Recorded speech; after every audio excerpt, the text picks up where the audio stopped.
2020년 8월 20일 마진댓에 대한 생각.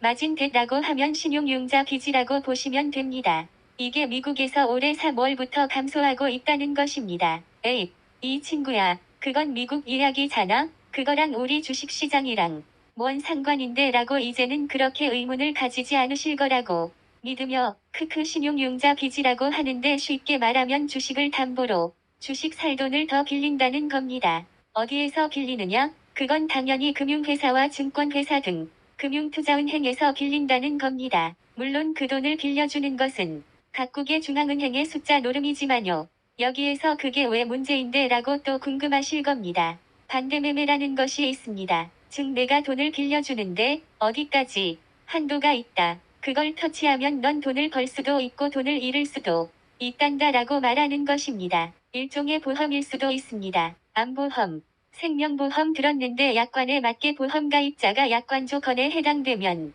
보상을 받고 아니면 그냥 소멸이죠. 여기에 보험 만기에 돌려받는 조건도 있지만 인플레이션과 성장률을 감안하면 손해입니다. 그건 나중에 더 설명을 드리겠습니다. 주식 상품에 맞는 기준 지수를 기준으로 정하고 일정한 비율을 산정하고 기간을 산정하고 변동폭을 주고 거기에서 한계선에 터치하면 청산을 한다는 겁니다. 유지를 하고 싶으면 증거금, 현금이냐, 부채를 더 낼래 을 더 넣어야 한다는 겁니다. 또 쉽게 설명하자면 고객님 가지고 있는 보험이 있는데 보험회사 재계약을 하셔야 할 것 같아요. 지금과는 보험계약이 안 맞는데 이게 현실입니다. 금리도 오르는 상황인데 더 높은 금액으로 보험료 안 내면 보험계약 해지 또는 보장이 약한 걸로 갈아타든지 하셔야 합니다. 고객님, 무슨 대출 갈아타는 것도 아니고요. 크크. 또한 국민연금도 마찬가지이고 공무원 연금도 마찬가지가 될 수도 있겠죠. 그것도 나중에 조정을 한다고 할 때 설명을 드리겠습니다. 하여튼 뭐 이런 개념을 선물시장이나 옵션시장을 그리고 각종 파생상품을 경험하였다면 알 수 있겠지만 경험을 하지 못하면 죽을 때까지 주식과 부동산밖에 모를 테니 저도 어쩔 수 없네요. 이런 현실인데 그냥 주식을 사서 10년 넘게 가지고 있으면 더욱이 10년 동안 해외에 나가 있다가 오면 10배가 된다는 신화를 믿어 있다고 하면 당신은 주식 투자 종교를 믿는 것입니다. 다르게 한번 생각해보세요. 이렇게 주식을 사서 10년 동안 가지고 있다면 누군가는 가지고 있는 당신의 주식으로 담보를 내어 레버리지에 투자를 할 겁니다. 물론 개인들은 절대 할 수 없지만 누구는 할 수 있죠. 크크 그것은 외국에 나가 있는 당신은 절대 아니니 당신은 10년 동안 외국에 있어야 하는 것이고요. 이런 말을 어디서 함부로 하지 마세요. 쉬쉿. 크크 절대적으로 장담하건대 일개 유명한 증권회사의 분석 파트에도 근무하고 박사 학위까지 받은 책도 많이 낸 사람이 다들 아실 겁니다. 홍영이라고 하며 너무나 친근감 있게 자상한 어투로 사람의 마음을 움직이는 묘한 사기꾼의 기질을 가지고 있는 10년 넘게 각종 언론과 인터넷에서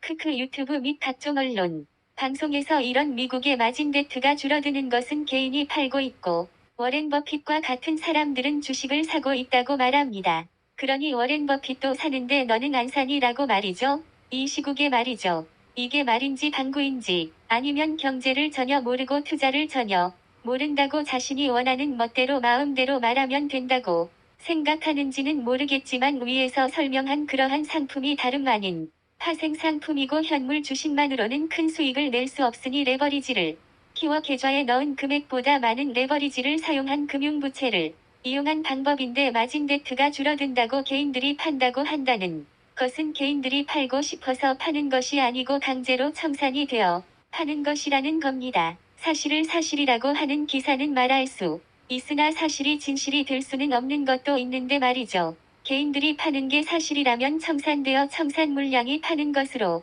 나오는 것이고 팔고 싶어 파는 것이 아닌데도 불구하고 개인들이 매도한다는 것입니다. 즉 판다는 것은 사실이지만 진짜 팔고 싶어 파는 것이 아닌 강제 청산이 진실이라는 겁니다. 그러니 신용잔고는 줄어드는 게 맞는 거죠. 사람들이 더 이상 빚을 주식으로 사지 않는다는 겁니다.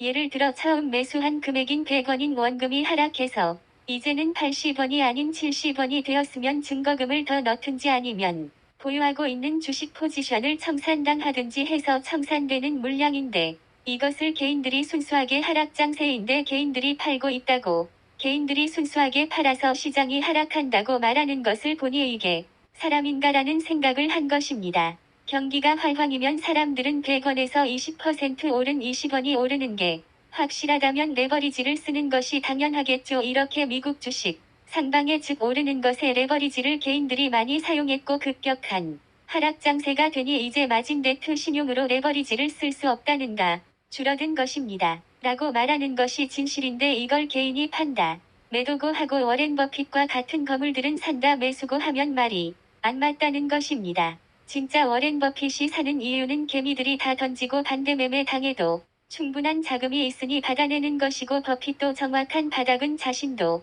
모르니 나오는 물량을 점점 늘려가는 것인데 이런 것을 개인들이 할 수 있나요?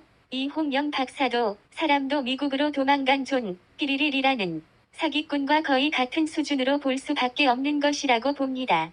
그런 사람을 비평하면 되려 절 나쁜 사람으로 보니 할 말이 없지만요. 그래서 저는 각종 부동산 투자나 주식 투자자에 대해 영화 반지에 제왕 절대 반지처럼 영원히 오를 거라는 사람들을 사이비 종교에 미친 사람들이라고 여기고 있습니다. 일명 부동산 사이비 종교, 주식, 투자 사이비 종교라고 말이죠. 거의 이렇게 박사, 유명한 펀드 매니저는 거의 신의 등급으로 사람들에게 섬김을 받고 있으니까 말입니다.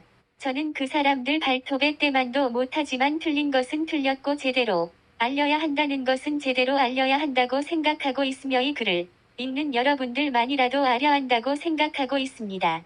물론 몰라도 사는 데는 전혀 문제가 되지 않습니다. 그냥 월급만 받고 살아가면 되니까요. 그런데 월급 가지고만 살 수 없는 환경만 만들어지니 그게 문제지만요. 맞벌이로도 감당 안 되는 개인적으로 이렇게까지 부동산과 주식이 오른다는 것을 믿어서 금융의 자유를 얻고자 하고 바라고 있는 사람들이 안타깝기도 하지만 금융을 쬐끔 말았다는 죄로 이렇게 설명을 해야 하는 것이 제 사명이 되는 것 같아 부담을 느끼지만 최대한 열심히 노력은 하려고 다짐하고 있습니다.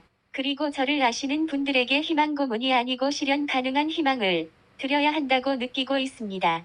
그럼 오늘도 좋은 말 한마디로 마무리하겠습니다. 성실하지 못한 법 저의 의견, 알기는 싫어하고 믿기는 좋아하는 을 가질 바에는 차리리 적. 저의 의견, 사실보다 진실을 용감하게 말할 수 있는 을 가지는 편이 낫다. 천박한 법 저의 의견, 절대 반지를 믿는 처럼 위험한 것이 없기 때문이다. 윌리엄 세익스피어